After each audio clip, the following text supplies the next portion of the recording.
Just to recap, what we're trying to do here is, because this isn't, it's a universal PD valve, the top of the damping tube, it doesn't locate and it has the ability to sort of move around. And I think if it's not aligned up properly, the oil will just flow past the gap.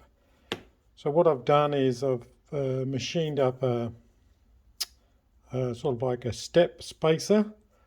And the idea being is it will be a relatively snug, tight press fit into the top of this tube. So if ever I want to, I can pop it out, but I don't want it falling out when I'm assembling it. So that presses into there. And then this means then when we drop the PD valve down, it gently slots into that socket and the spring will squash it together. And there's very little movement. So all the oil will flow through the actual valve itself and not around it. So that's that first part.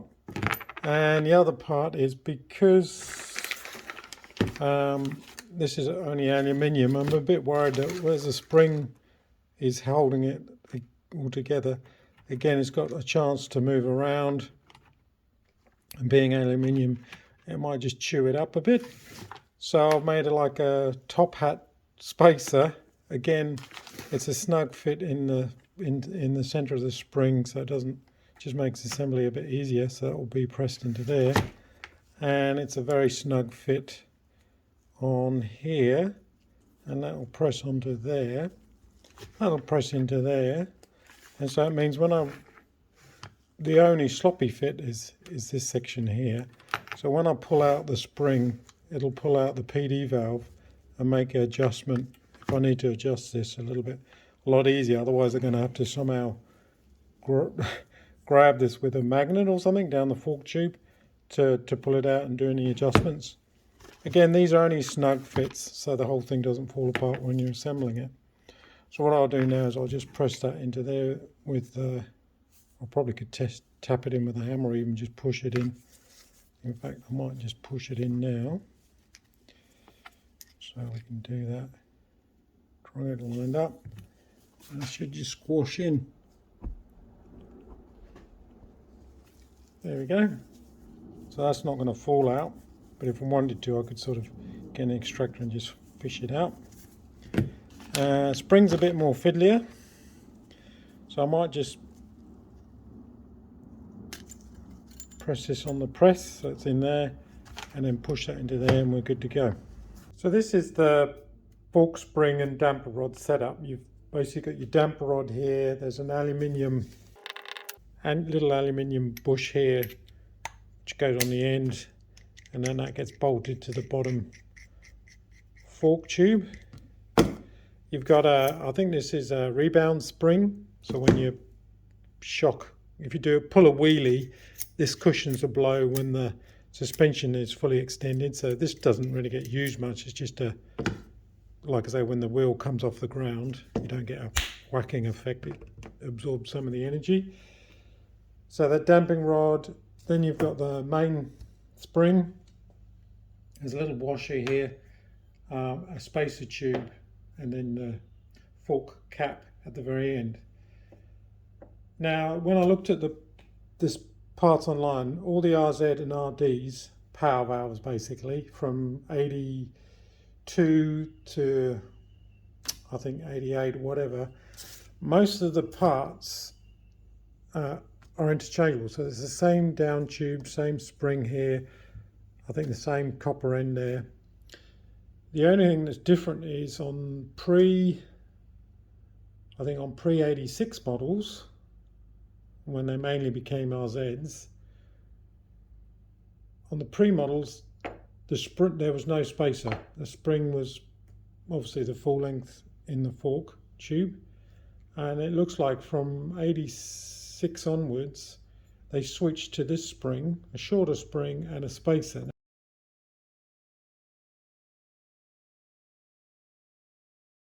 Anyway, when I went to order my springs online, it said that this particular spring would suit all models, and I thought, great, it covered the RZ 9086. And then when it turned up, of course, it's longer. It's a longer spring. I'll take it out of its bag.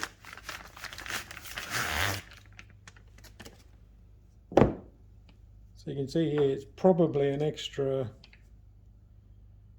I'd say 50 mil. So what I need to do is I'll measure this overall length of the spring, washer and spacer, and I need to make a spacer at the end that's the equivalent length overall. And that way it'll fit in the, we can then use the spring. Because I'm having difficulty getting an original spring from Yamaha. I can't seem to find them. And to be honest, the difference is very minor. The OD of this is about 28.5 mil. And this is 26. So it's effectively 1 mil, 2 mil down on the diameter, meaning it's 1 mil shy of the tube. So it will fit okay.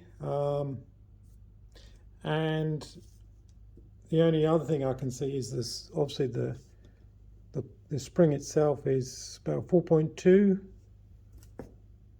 and this is 3.8. So it's probably a stiffer spring. Now when I ordered it, I think in general the springs are a bit stronger because of the European market. Generally we're finding that springs need to be a lot stiffer for the types of riders. Yeah, so we could do an experiment, a very crude experiment, and with a set of bathroom scales we can see what force is applied for the same distance. So they have to be overall they have to be the same length. So if I put the original tube back, we'll skip this washer. So we just measure the overall length of the original one, and it's 518 mil minus 489. I've got a bit of old stainless steel tube here that's the same diameter as this spring. So if we measure or cut 29 mil,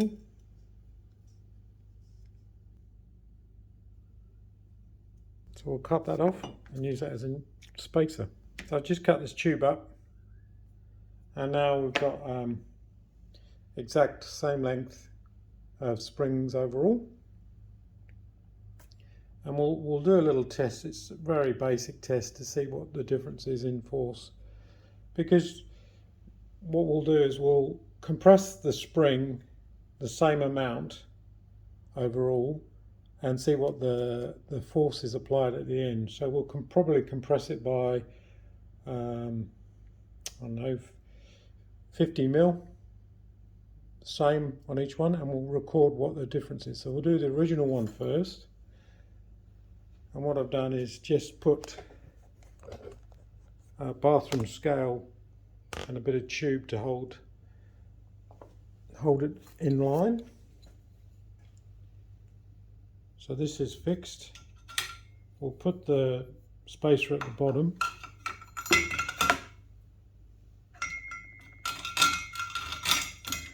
Just put the spring on the top. Just turn on the bathroom scales, and we'll compress it down to the top of this tube. So at the moment it's 0. Let's push it all the way down. So that's on the top of the tube, so it's 22 kilos. And we'll repeat. Put the tube at the bottom again. This is the new spring. Turn it on. Compress it. And that's 27 kilos. So to summarise, the old spring for a given distance of, say, I think it was 100 mil travel, we've got 23 kilos, and same distance of travel, we've got 27 kilos. So this is stiffer and it's applying, you need to apply 4 kilograms more at that distance of whatever it was, 100 mil. So clearly this new spring is a lot stiffer. What that effect will be is the preload will be higher, and the suspension in theory will be sitting a lot higher at static sag, and also it means that it will tend to require more force to travel. Basically it's a lot stiffer, which might be a good thing, because like I said, when I used to ride these, I've always found their suspension quite soft, and you get a lot more travel. Sometimes it even bottom out the forks a lot. So it'll be interesting to see. But what I'll do is I'll keep this, the original. I won't throw it away, obviously, and see how we get on. The other thing we can do is experiment with the length of the tube, as I mentioned. By making it longer, you apply more preload, and by shortening this tube, you reduce the preload. To do preload properly, you need to obviously have it on the bike. You need to put your gear on, even your helmet if you want to get carried away, and measure the difference between fully extended forks to when you sit on it and take your feet off the ground. So how much it drops down on the fork is, there's a formula. I'll put it up on the screen, but I think it's like 20%. You want to look at 20% static sag, but we'll talk about that when we get to it. For the time being, we'll just replace it so it's exactly the same length. I'll put the washer back in, might as well, so I don't lose it. Yeah, so we're pretty good to go. So the next thing we need to do is I need to just machine out these holes, and I'll make a little video of that. The instructions say if it's 18 mil, the damping tube is 18 mil diameter or greater, you need to drill the hole about 8 millimeters. Of course, this is right on the boundary, 18 mil. So what I'm going to do is play safe. It says if it's less than 17 and a half, 6 mil hole. It's already 5.5, so it's not much. If it's greater than 17.5, then put in 8. So what I'm going to do is go in between and just do 7, because it is borderline. You know, they're saying 17.5, and this is just about 18 mil. The other thing is, obviously, with 4 holes, you don't want to drill them in line with each other, because that will weaken the tube a bit. So there, as their instructions, you just need to offset it almost the whole diameter, So we drill it at 90 degrees through there. The other thing you've got to be careful of is in here there's another tube. I don't know if you're going to be able to see this, but you can see, if I focus on that. Anyway, I hope you can sort of see there's a step, because there's another inner tube, and that inner tube comes all the way down and stops just about there. I've sort of measured it, so I don't want to drill into that as well. Instead, I'll just make sure that it's slightly offset, like I say, half a diameter, and we should just be clear of that tube inside. So something to be aware of. You can't drill down here because there's an adapter that goes on the tips. So you've sort of basically got between that line there and where the inner tube sort of ends, you've got to drill your other hole. So this is 5.5 mil. So what we'll do is we'll use the 5.5 to line it up at 90 degrees in the drill press. Drill that out to 7 mil, chamfer it either side, turn it through 90 degrees and do the other two. So I've just used a 5.5 to make sure that this is all 90 degrees to the drill press. So just drop that out, and now we'll put in a 7 mil drill.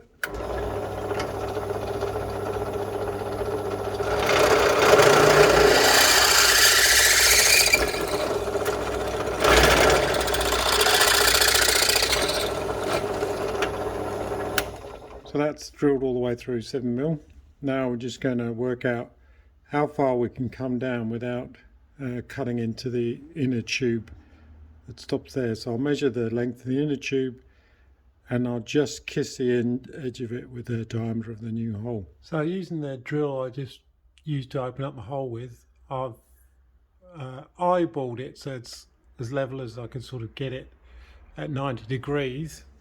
And it's always difficult to pick up the center on a shaft like this.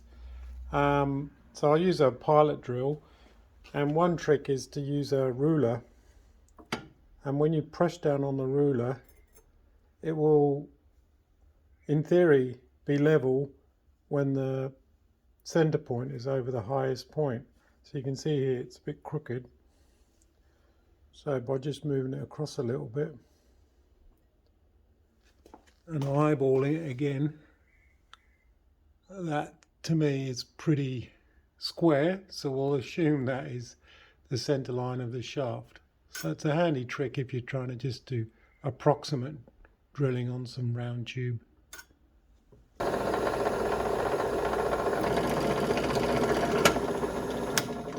And then the last job is just obviously make sure you try and deburr as much as you can.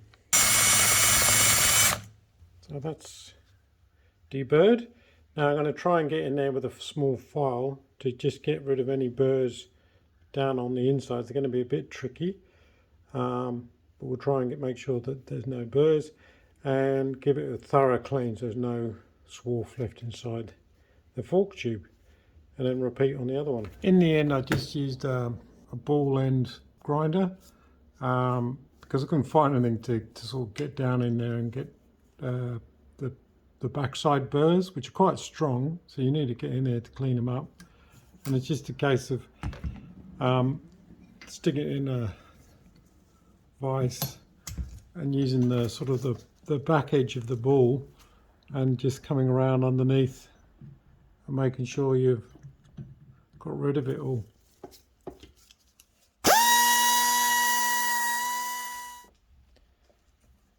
One last thing we need to do is measure the overall length, because this is the non-standard spring, plus we've got a PD valve at the end. So we've got to measure the original length was 520mm. So this is 505. So basically we need to make up a 15mm spacer at the end to match. As a side note, while I was cleaning it, this is a drain bolt for the fork. So you unscrew it out, it's on the side of the fork. When I'm cleaning it up, it had the telltale, oh hello, little hole all the way through. Meaning that this has probably been raced like many an RZ or RD over the time, because it's the telltale sign of lock wire, and the only reason you use lock wire is when you're on racing it. Now, doesn't bother me at all, but they come in handy when you want to plate parts.